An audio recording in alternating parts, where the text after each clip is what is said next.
केंद्रीय मंत्री मुख्तार अब्बास नकवी ने कहा कि कांग्रेस पार्टी और कुछ और विपक्ष के लोग तो शुरू से कह रहे थे कि हम संसद के सत्र को वॉश आउट करने के लिए वॉशिंग मशीन लेकर आए हैं। वहीं मुख्तार अब्बास नकवी ने कहा कि आप सिर्फ संसद को बदनाम नहीं कर रहे, बल्कि पूरे देश को बदनाम करने का षड्यंत्र और साजिश कर रहे हैं। उन्होंने और भी कई मुद्दों पर बातचीत की है।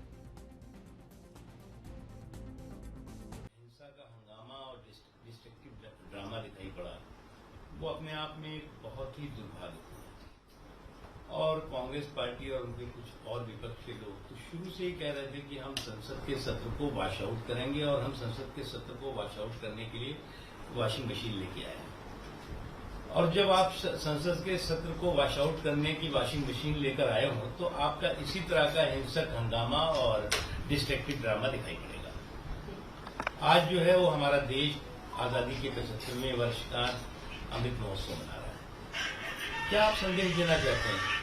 देश दुनिया के सबसे बड़े लोकतंत्र हिंदुस्तान भारत में, जो भारत की संसदीय परंपरा, संसदीय व्यवस्था, संसदीय गरिमा है, उससे दुनिया के तमाम लोकतांत्रिक देश प्रेरणा लेते हैं। और आप जो है वो केवल सरकार को, संसद को ही नहीं बदनाम कर रहे हैं, बल्कि पूरे देश को बदनाम करने की षड्यंत्र साजिशें कर रहे हैं। लोकतंत्र के मंदिर को प्रदूषित करने के बाद, प्रदूषित करने के षड्यंत्र के बाद चोरी और सीनाजोरी, शर्मिंदगी महसूस करने के बजाय आप जो है वो अपने जो कुछ भी आपने हरकतें की हैं, जो आपने हिंसा की है, जो आपने हंगामा किया है, जो आपने तोड़फोड़ की है, जो आपने वहां पर जो सिक्योरिटी ऑफिसर्स थे, सिक्योरिटी गार्ड के लोग थे, महिलाएं सिक्योरिटी की थी, उनके साथ आपने जो हाथापाई की। कांग्रेस के पूर्व अध्यक्ष राहुल गांधी का अकाउंट ट्विटर ने पहले से लॉक कर रखा है और कांग्रेस पार्टी का ट्विटर अकाउंट लॉक हो गया है। युवा कांग्रेस के कार्यकर्ताओं ने इनमें नरेंद्र मोदी सरकार का हाथ होने का आरोप लगाया। दिल्ली में यूथ कांग्रेस के कार्यकर्ताओं ने कांग्रेस पार्टी का ट्विटर अकाउंट लॉक होने को लेकर प्रदर्शन किया। वहीं दिल्ली में प्रदर्शन कर रहे यूथ कांग्रेस के कार्यकर्ताओं का कहना है कि दिल्ली पुलिस बिल्कुल बेलगाम घोड़े की तरह काम कर रही है। मोदी और शाह के इशारे पर कांग्रेस लगातार काम कर रही है। कांग्रेस लगातार गरीबों के हक की आवाज उठा रही है, इसलिए ट्विटर इंडिया ने उनका अकाउंट सस्पेंड किया है। ये कहां का न्याय है?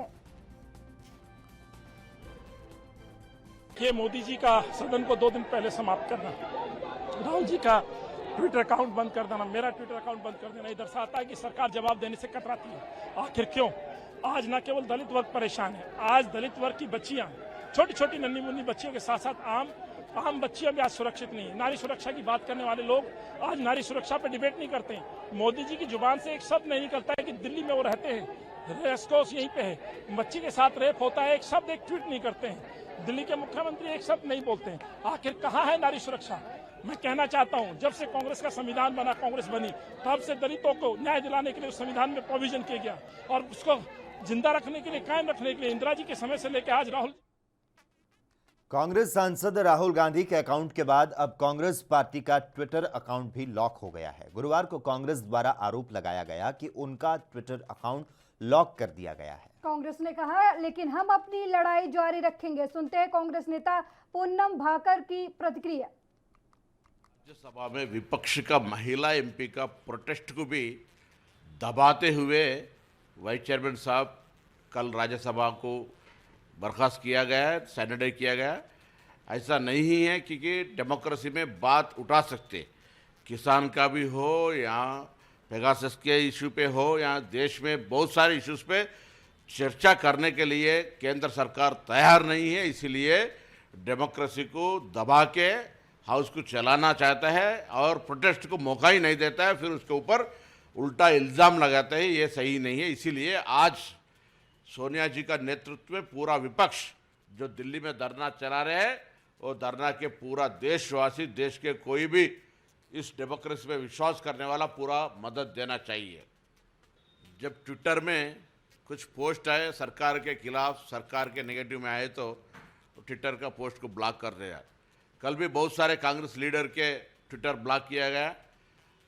ऐसा डेमोक्रेसी में एक तरफ सुप्रीम कोर्ट बोलते हैं कोई सोशल मीडिया में कोई पाबंदी नहीं है, इसके ऊपर कोई कुछ केस नहीं हो सकता, मगर इसमें जो ट्रांसपेरेंसी रखना चाहिए वैसा नहीं है। इसके ऊपर ट्विटर को डराते हुए केंद्र सरकार उसका मनमानी करने की कोशिश कर रही है। आने वाला दिन में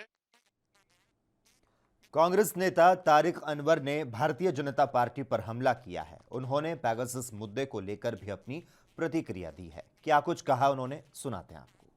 ये सरकार के समय में कई बार और कई हफ्तों पार्लियामेंट को नहीं चलने दिया गया, राज्यसभा को नहीं चलने दिया गया। वो शायद भूल गए, उसमें वो भी शामिल हुआ करते थे। और उनके जो नेता थे उस समय, अरुण जेटली जी हों या सुषमा स्वराज जी हों, तो वो इन बातों को एक प्रकार से उसका समर्थन ही नहीं करते थे, बल्कि ये कहा करते थे कि हाउस को डिस्टर्ब करना, हाउस नहीं चलने देना भी ये इन जो तमाम घटनाएं आज हो राज्यों में, चाहे असेंबली में, पार्लियामेंट में, तो उसके लिए भारतीय जनता पार्टी पेगासस का जहाँ तक मामला है, ये पूरे दुनिया में इस पर चर्चा हो रही है। और हमारे प्रधानमंत्री या हमारी पार्लियामेंट उस पर चर्चा करने को तैयार नहीं है। तो ये तो बिल्कुल साफ जाहिर होता है कि सरकार का कहीं न कहीं इस पूरे मामले में कहीं इन्वॉल्वमेंट है, और इससे बचने के लिए वो चर्चा को टाल रहे हैं। और जो अधीर रंजन जी ने कहा कि महंगाई हो, बेरोज़गारी हो, किसानों की समस्या है, इन्फ्लेशन है, बहुत तरह की चीज़ें थी जो इस सेशन में जिस पर बहस होनी चाहिए थी। लेकिन इस सरकार को इन चीज़ों से कोई मतलब नहीं। उनको है